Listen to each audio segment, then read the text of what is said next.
Hi, good evening to everyone who is watching today.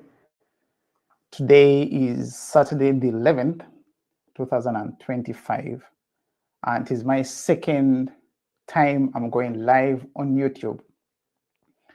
So, in this session, I would love to share with you how you could build wealth beyond your 9 to 5 job, even if you don't have money, because I have been there. And I know when we are starting out, we have a job. You start out with a job, but time comes where you feel as if you're stuck.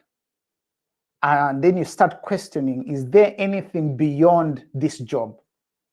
So I intend to shed a light where I've been and where I am currently right now, that yes, there's light at the end of the tunnel. Your job is where you can start from and then grow wings to create something of your own.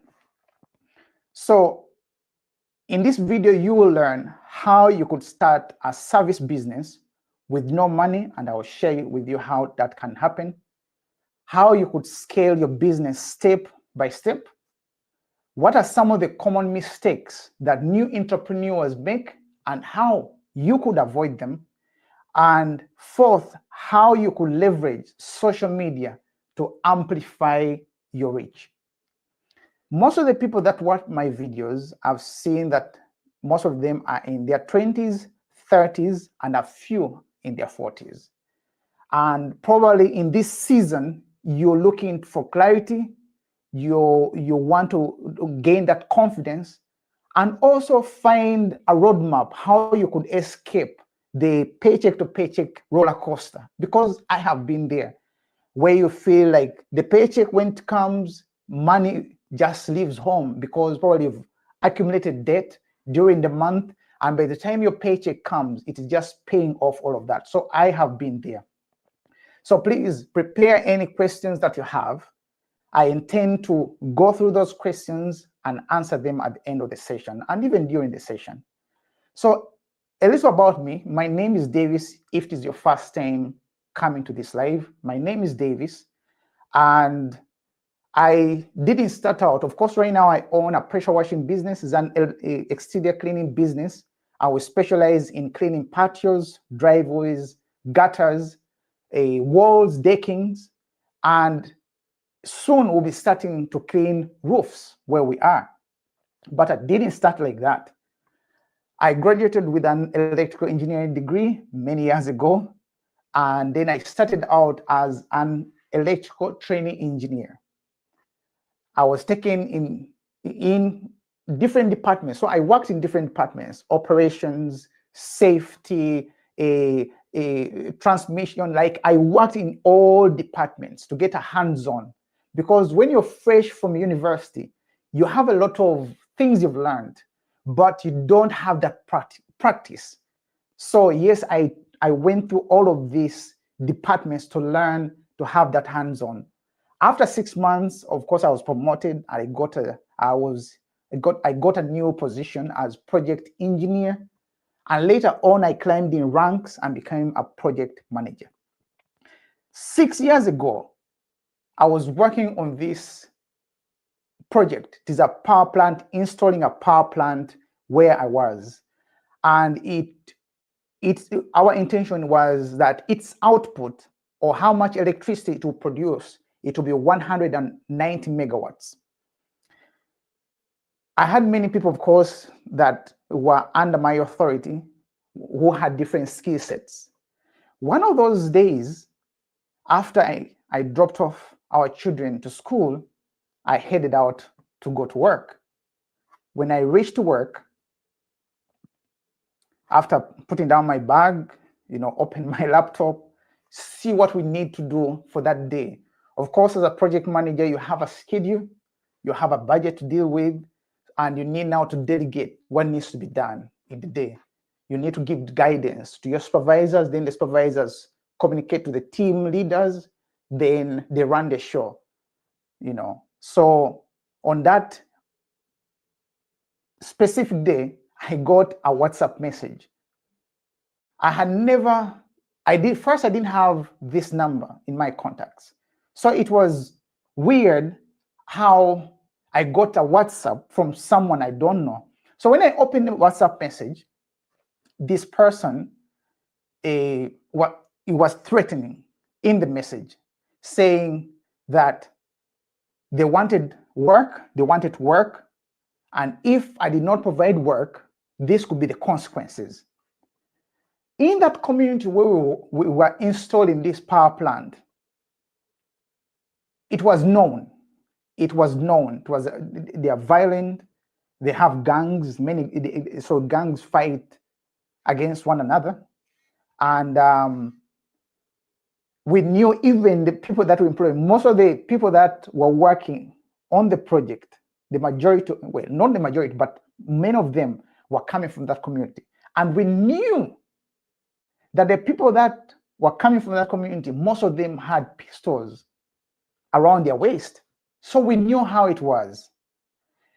Without telling anyone, after receiving that text message, I told them that I was going on the road to get some few supplies for the day. But I knew what I was going to do. So I drove off. I went to the police station and I reported I told them what happened. I showed them the text messages from this person. And then they told me, yes, they will deal with that problem. Probably they know this person. That's how it came off when we're having that conversation. So I set off to go to a nearby town to buy some supplies for that day. While I was there, I got a text again from this guy. This guy told me, and I remember vividly, do you think by going to the police station, it will save you? I was like, how does this person even know that I went to the police station? I started like even looking around, like, is this person even watching me or something like that? It was frightening. I started even doubting, like, where I went in the community police station, how did they contact this person, alert this person? So what I did, I went to the main police station in town, and I reported. I told them about the instance, what has happened from when I reached work, getting that text, going to the community police station, getting a message from the guy telling me how he knows that I've gone to the community police station. I told them all of that. So they asked me to show them the text. Of course, I showed them the text. I'm telling you this story to show you, to tell you something. So bear with me.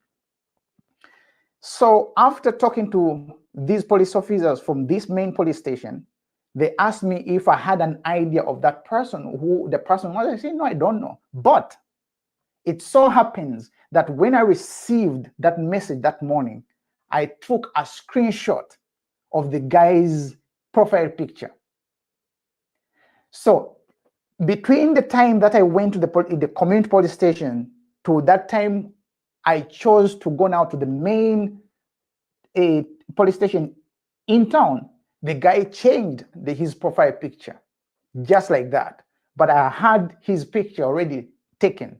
So I gave it to the police officers, and they said from everything they've heard, they contacted even the other community police station. They said it wasn't wise to go back to the project site.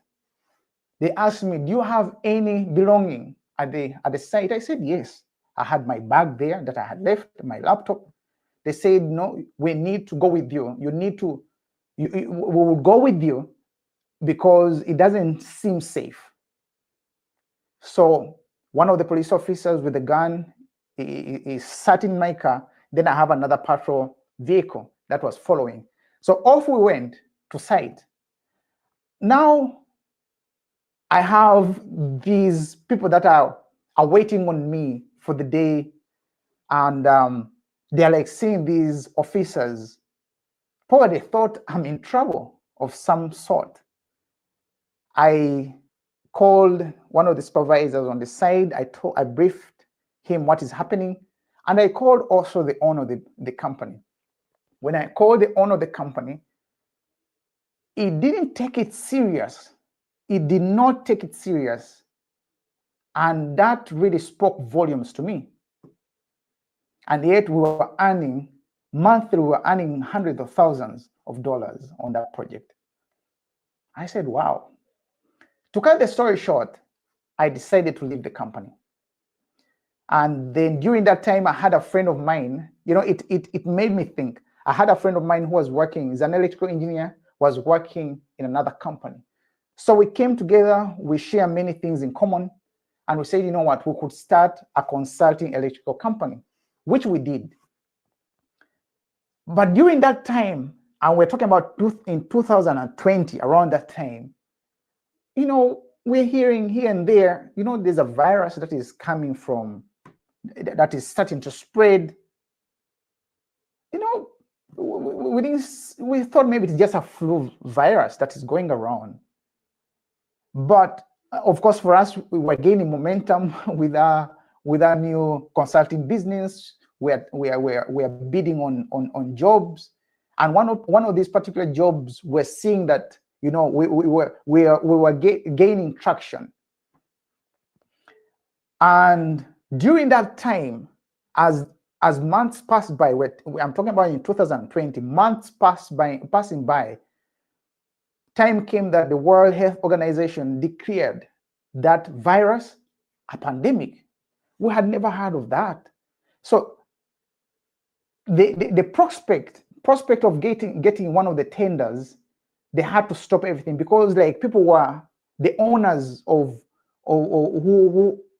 the owners of the company from headquarters. I think they saw things were uncertain. So of course, that business was affected, what we're trying to gain, that attraction that we're gaining. But me and my wife, we sat and said, you know what? We have some savings. We had some savings, and also we had some stocks that we had. We said we could start a restaurant, hospitality, go into hospitality, start a restaurant, provide the cuisine where we were. We went overseas to study, so we wanted to bring that cuisine in our country. So we started it gained traction, but the government where we are, because of this pandemic, they started imposing curfews, lockdowns, and that massively affected the restaurant.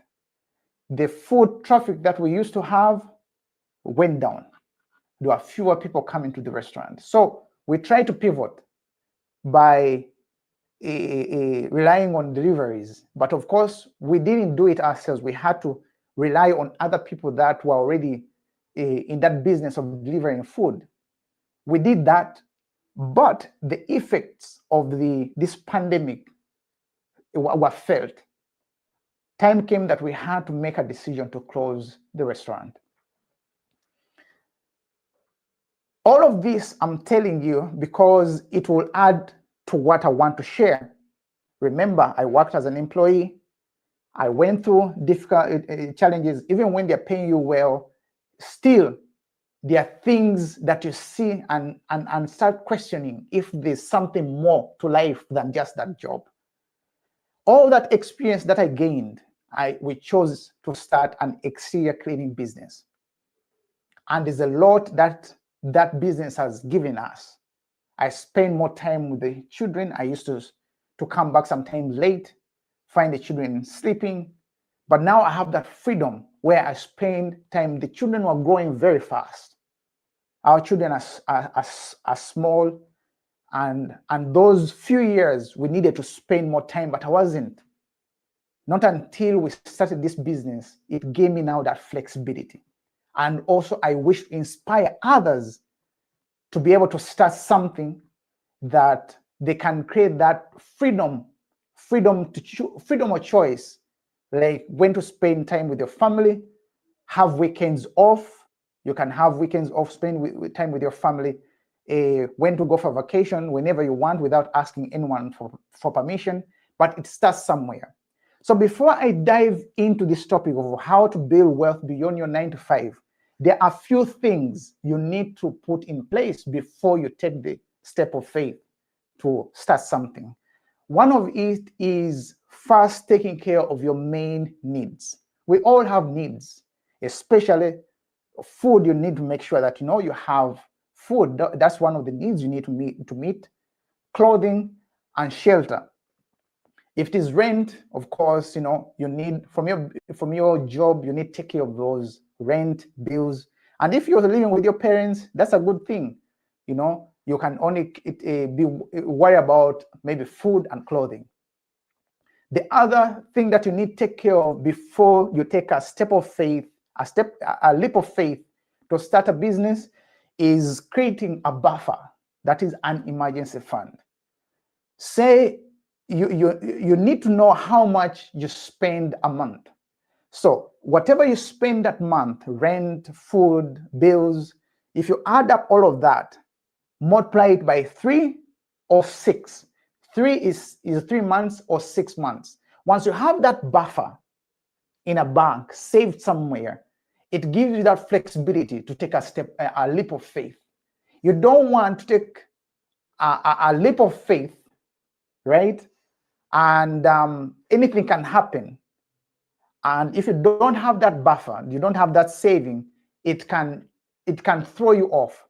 And probably now you have to sell back the equipment, or you have to sell back whatever you bought. You don't want that. So take care of your immediate needs, save up some money before you take a leap of faith. Now, once time comes to take a leap of faith, first evaluate yourself first. There are many things that we have, the knowledge that we have, skills that we have, that we can leverage. Remember, I want to share how you could start a business, service business with no money. You can leverage those skills and knowledge in exchange. You can exchange it with money. If you're good at math, you can have people that you can teach math and they can pay you. You can have your 9 to 5 job, but in the extra time, you use your skills and knowledge to get money. So you can teach someone a skill. If you know how to edit videos, you can edit videos for someone. And before you know it, you can utilize those skills that you have, record them, share them on social media. And before you know it, also you can gain income from it, from adverts that they place in videos, just like me. You have a YouTube channel, you start small, but as time goes by, it compounds. Every video that you do compounds over a period of time. And once you get the right requirements, which is 1,000 subscribers and 4,000 watch hours, YouTube starts paying you for your videos, for every advert they place in your videos. So I'm going to break down this video in 5 parts. And the first part, of course, is why most people stay stuck in their 9 to 5. That will be the first part. Most of the time, we are trading time for money, which we all start with. We trade our time and someone pays us money. That is how it is. You may be getting a salary at the end of the month, but if you divide that by, let's say, 30 days, then divide it again by how many hours you work in a day, that is how much you earn per hour, right? So we all are focused. Why many people don't start or get out of the trap of the 9 to 5? We only focusing on trading time for money, and instead of thinking, how could I generate something that could bring extra income? I've just told you, from your knowledge and skills, you can start doing something that could bring extra money. Another reason why most of us don't start, why some of us are stuck in our 9 to 5, it is because there's that fear of failure. What if I start something and it fails? I started a few things. I've mentioned, of course, the consulting business, electrical consulting business. It didn't turn out the way we wanted, but a lot of wisdom that we gained. Actually, we gain wisdom through experiences, through our failures especially. Also, the restaurant I gained a lot of wisdom from that failure. I could say it was a failure because we had vision of opening different branches, which we never did, right? But there's a lot of wisdom that I gained from that experience because I was doing everything. I was the restaurant manager and slash owner. You're the one to recruit, advertise and recruit jobs. You're the one to train the staff when they come in, create menus, pay payroll every fortnight. You have to pay people their money. You have to have that relationship between you and the suppliers, because sometimes they give you things on credit, so you have when you needed to pay, right? And of course, filing taxes. So there's a lot of knowledge that you gain even when you fail. Sometimes the failures teach us even way more than what school could ever do for us. So there's that fear. Why we stuck sometimes, why we're stuck in our 9 to 5 is because we fear to start. I started many online shopping stores selling merch, like I have t-shirts, hats and cups and all of that.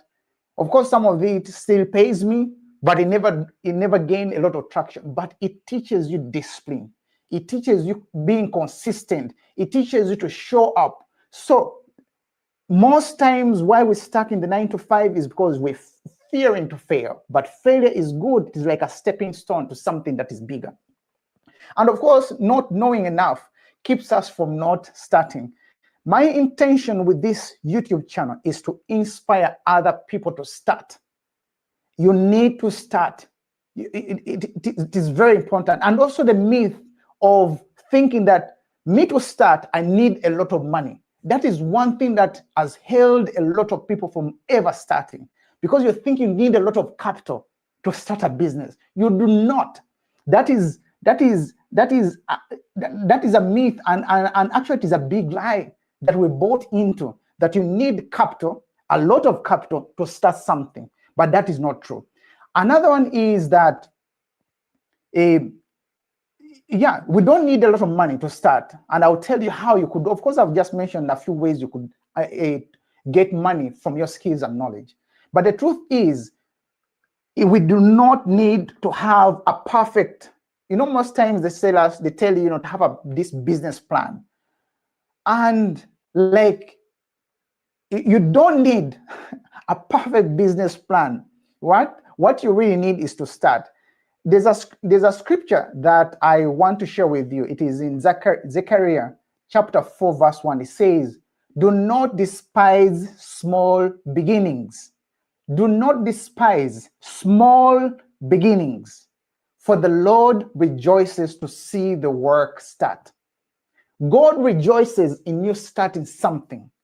Don't despise humble beginnings.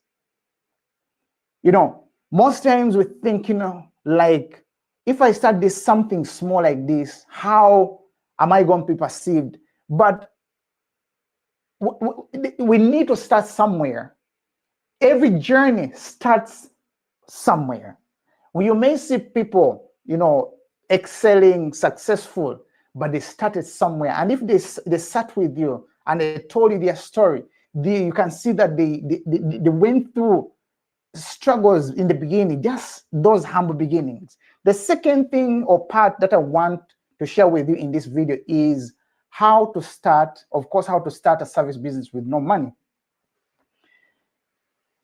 Most times we think that, as I was sharing with you, we think that we need money. There's a myth that goes around, especially in our community, in people that look like us, that you need a lot of money to start a business, which is not true.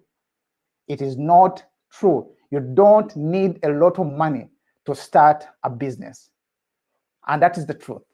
So how do you start a business without money? Just think about your skills, your knowledge that you could start. You have it already. You already have it. And maybe you can learn a skill, and sometimes you can leverage your work. Of course, you need to find a way not to have conflict of interest, but you can leverage what you already know and share it with other people that can give you money in exchange. So you could start another way. Another way you could start things without money, start a business without money, is looking on the services around your area that you could do. Some things you don't really need a money, well, you don't need money to start them. Like, for example, cleaning. If you have homes that you could clean, any one of us can clean. It's not like rocket science. You can clean, you can go in a home, make sure that the place is clean, vacuum if you need to vacuum, if you need to dust the place, if you need to clean the bathroom, if you need to clean the carpet. Some of the things you can do if you need to wash dishes or clean the oven. Some of the things, it is pretty much your energy and time that you can start. And little at a time, because you did a good job in one home, that person will recommend you to another person. Like that, before you know it, you have many clients, and there you go, you've started a business already. Other things that you could think about starting without money is window cleaning. As long as you have a squeegee, you have some soap, water, you can start cleaning windows. Sometimes we think, sometimes actually we despise the things that we could start. There are many things you could start without money. And of course, another one that we don't have gatekeepers is this YouTube channel or Instagram. Many people are monetizing. We are monetizing our attention. As long as you create something valuable, someone could watch it and they pay you. YouTube will pay you by placing adverts in your videos. So you can use your phone literally. Most of us right now, we have smartphones where you can record something. Actually, as I was sharing with you, sharing from your knowledge and skills, you can leverage social media to amplify your reach. Because now, by sharing knowledge, sharing tips here and there, maybe someone reaches out to you on Instagram and says, you know what, maybe I need some mentoring, or I need some coaching on what you're doing. That's how you start something like that without money. It's just utilizing the tools that you have. How to start service with no business? Focus on your community, where you are right now. Look around and see, what can I start that I don't need money? If you look around, you could find probably a problem that people need to solve or a need people need to meet. And that's how you start a business with no money, right? As you start that business with no money, leverage social media, as I've said. You can take videos and you can take photos of the before and the after. You go into a home that has, say it is dirty, they have children or whatever. If you have like a body camera, you can take videos of the before and the after, right? And you can talk, you can have a conversation as if you're having a conversation with a friend, showing them what you're doing and all of that. There's this guy who started a YouTube channel. Of course, it was not his ice cream shop, but he had a body camera. And then it shows how he scoops the ice cream, where he goes, what he does, and all of that. And the guy gained traction through short videos, right? And before you know it, from those videos, you get people that, some are motivated, some are ice cream lovers. He got millions of views, and he started monetizing his content, just recording his daily activities, his daily life. You can do that too, right? And then you can leverage that money and start maybe something bigger, something that you could scale, right? A business that you could scale even further. Another thing, of course, when you're starting out with no money, try as much as possible to get your first customer. When you get proof of concept, you've gone to a home and you see that there's a need, of course, and that client, if you do your job properly, the client, they'll be glad to recommend you to another person. That is how you start gaining traction. The third part of this video, of course, that I wanted to share with you is, how do you scale your business? Now that you've started you've identified a problem or a need, and you've started gaining traction. How do you actually now scale it? Most times, people remain in the same state. It is one-man show. You're the one who does everything year in, year out. There's no way you can scale your reach, or you can become financially independent or become wealthy, whatever that means to you, if you're running the show alone, right? If you're running the show alone, everything rotates around you. If you're not there, there's no income. So you need to find a way how to leverage time, and also leverage people to be able to scale your business. So once you proved your concept, you've looked around and you see, I can solve a problem or I can meet a need. Once you prove it and start gaining money, right? You need now to start investing, reinvesting the money. Don't get that money and start using it for other things. That is another thing that we have when we're starting out. You start gaining money, and then probably you start buying nice shoes, nice shirt, and all of that. First, pause on that. Invest in good equipment. If you started out with, a cheap rags and whatever, you can invest in some equipment, or even clean the carpet. You can invest in better equipment that helps you do the job faster, because time is money. When you quote a job, you're quoting a job. You're not quoting time. You know exactly how long it is going to take you. Before, maybe it used to take you, let's say, 2 hours. But as you get money and you're reinvesting back, these jobs, you can do them now in 30 minutes. The same money that you used to gain when you did a job in 2 hours, now you're earning the same money in less hours, or in less time. So once you start gaining money, invest in good tools. Also invest in running ads. I started out going door to door. I still do. Going door to door, handing out flyers, right? But how many flyers can you hand out to people to get more jobs, right? So sometimes you need now to rely, now that you're gaining some money, you run adverts on either Facebook or YouTube. And these days now I'm saying you can do it on WhatsApp Business. So you can start running adverts, right? In that way, you can get many eyeballs on what you're doing. So remember, after you have proof of concept and you're starting to gain money, reinvest your money in better tools, running adverts, and branding.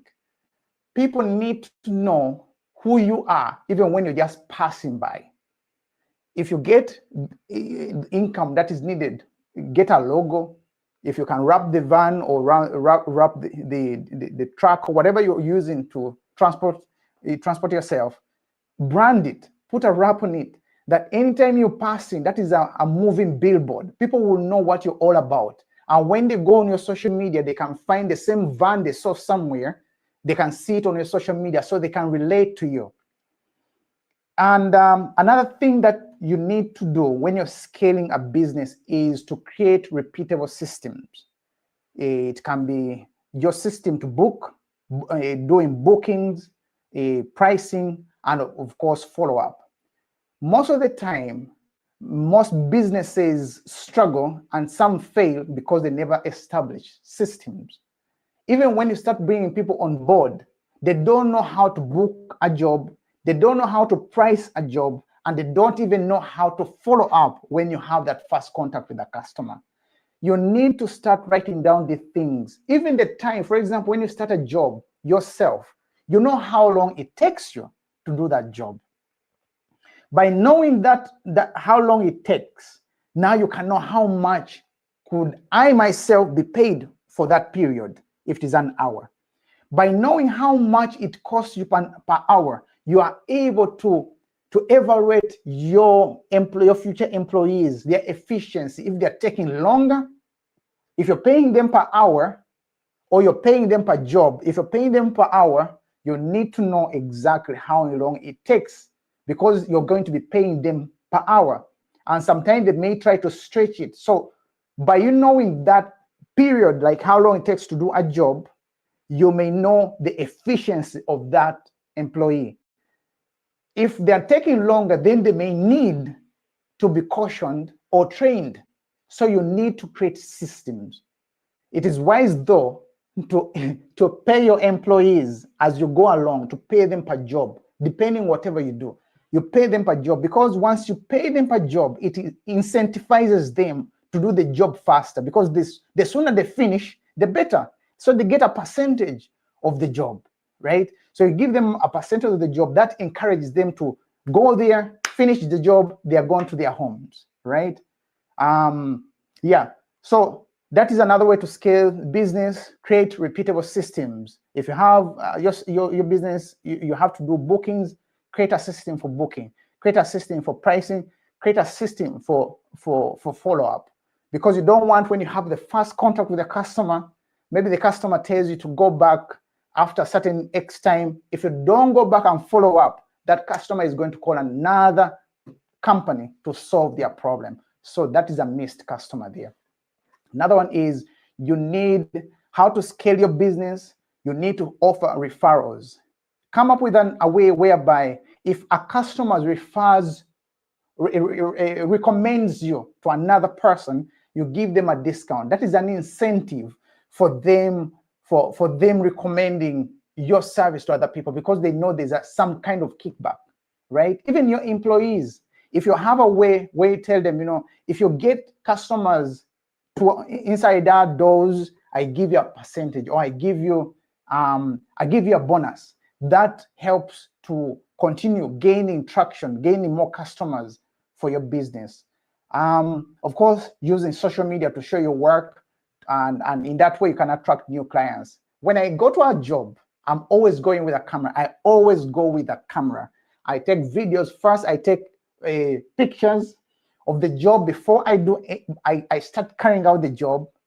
I take pictures, and then when I start in the job, of course I take pictures and videos, and when I start doing the job, I take also videos during that period and the after. So I show the before and the after results, which is really attractive, because a customer wants to know when they come to your site if you really are what you say.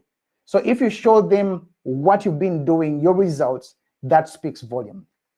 The fourth part of this session, please, if you have any questions, you can be putting them in the chat, and then I'll be answering them. All right. So the fourth part of this session that we have today is, what are some of the mistakes that you could avoid? Most time when we're starting out, there are many mistakes we make as new entrepreneurs, but what are those and how you could avoid them? One of it is, we usually overcomplicate branding before even getting clients. There's a misconception in our mind that when you start a business, you want all of a sudden some people to know, and maybe you go on, use your money to brand, to wrap all your van, or by doing that, you're tying down your money that you could utilize for the things that you really need for your business, right? So we should not overcomplicate it. As long as you're present, especially the time in these days that we're living in, if you can leverage social media, you can reach many people. Many people have phones, they're on their phones, they're scrolling. So if you just feed that algorithm, if it is Instagram or YouTube Shorts, wherever you are, Facebook, if you can just feed it, a customer, potential customer, maybe they're scrolling and they come across your video, and subliminally in their mind, they will know, they may remember, oh, I have a dirty patio or driveway or gutters or roof that I need to deal with. So in that way, you're getting a customer without much effort. Of course, there's an initial effort of you creating the video in the first place. Another thing to avoid when you're starting out is underpricing your jobs. Many times, because we want to gain customers, people tend to underprice their jobs. But there's a danger to it. Once you underprice your jobs, you'll start attracting cheap customers. And those are, I don't want to use the word worst, but those are the disturbing customers, like demanding customers. Those, because they know it is maybe it is their last dollar they're giving you, right? So they start even coming inventing things, or maybe trying to say, oh, you broke this or you broke the other. Don't underprice your jobs because you want work. Know what value you offer and how to price it. I myself, I know how much we invested in our business to start. There's no way we need to underprice. Of course, sometimes I give discounts, whereby my wife sometimes says, man, don't do that, right? But sometimes you hear the story of a customer and you weigh where they are financially, but don't be fooled too, right? So you need to make sure you know your value, that you don't underprice your jobs, because you will attract the worst customers. Another mistake you need to avoid is don't expect to become successful overnight. Anything that potentially or seems to be successful overnight, there's a question to it. Quick success also vanishes the sooner it comes, right? So you need to make sure that you build slow. Lay the foundation first. Get that solid foundation. Learn the in and outs of your business before you grow. Actually, that slow growth is good because you learn, you know your pricing, you know how long it takes to do a job, you know how much I could pay someone, how much a markup I can do on a job. So you grow slow, but you're laying the foundation. Any high building, any high skyscraper, the higher it is going to go, the deeper the building foundation is going to be. Because there's no way you can build a skyscraper on shallow ground. That is definitely going to fall down. We've seen many of them fall. But if they want to go higher, you need to go deeper. That is the same application for business. You need to go deeper when it comes to you building your own business. You need to know everything. You need to know, like, everything needs to be known by you because you're the founder. So don't try to become successful overnight. Take your time. Another mistake to avoid is skipping the boring stuff. I know most time, many things, as a business owner, there are things that, oh my God, that's boring. Like recording a bookkeeping. You know, you need to literally record your expenses, the money that came in from a job, how you're spending it. You need to keep the receipts. You know, all those boring things, you should not skip them. Try to know them. As time goes by and you're gaining traction financially, you can bring in people that you can delegate this boring stuff, but you need to do it. You need to communicate to customers. Some customers are not so welcoming, some are. So you need to know all this boring stuff: communication, bookkeeping, follow-ups. Sometimes you say, oh my God, I'm tired. I did a job the other day, but I'm tired. No, but you need to go out and follow up, because if you don't follow up on a job, you're going to lose that customer. Fifth part of this session we have together is how could you leverage social media to amplify your impact? How do you do that? One is document your job, document your work. Get a camera, use your phone. You can start using your phone, document your progress, share it. There are many people that share their day in, day out activities, and they're gaining traction because there are people that relate. And maybe there's someone who is thinking about starting a business, right? So if they can relate to you, they see your beginnings, your humble beginnings, the struggles. You tell them the stories that you've encountered. You know, there's that way people relate to you, and before you know it, even a potential customer will find out. And also, time comes that attention, you could start monetizing it. So document your work. Another one is, as you document your work, tell stories. People want to relate to you. You know, as I started this session, I told you where I've come from, where my concept of starting something on my own came from. There's always a story behind everything. And I believe you have many stories that you can tell people. And by telling those stories, someone can relate to you. So you can really reach masses by using social media. And you can, by doing that, of course, you're engaging potential customers, especially on Instagram.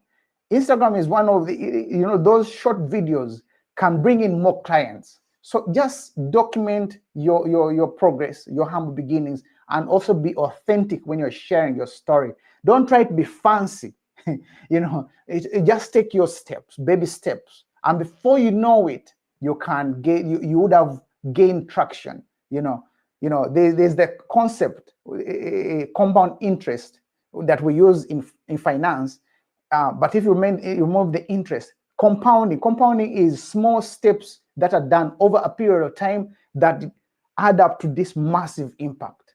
So if you're consistent on social media, share your story, be authentic, let people start relating to you, and before you know it, you can monetize that attention, and also you can get potential customers, right?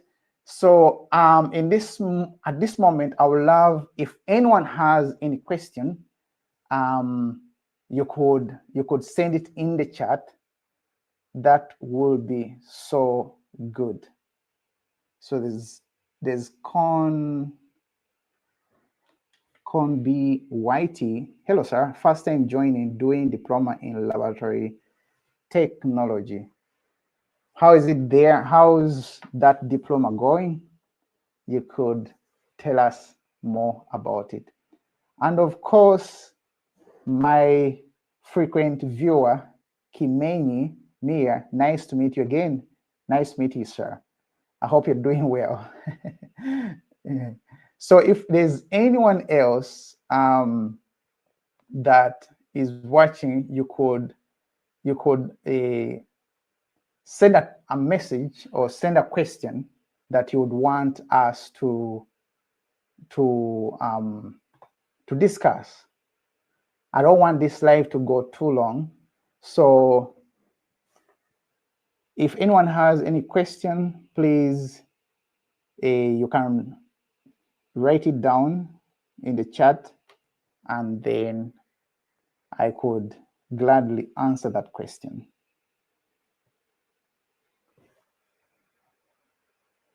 Good. Is there anyone with a question today? So I didn't want to stretch this live for too long. So even when we finish this session, you can still write those questions below, and then in the comment section. Now it will no longer be in the chat section, it will be in the comment section. So I'm still able to answer them, see them, and then answer those questions. So I want to take this opportunity to thank you for joining in today. And I'm going to be having these live sessions every Saturday because I want to go deeper, diving in these topics, sharing my stories, what I go through, how I'm doing things. By having these live sessions, it creates that connection with my viewers.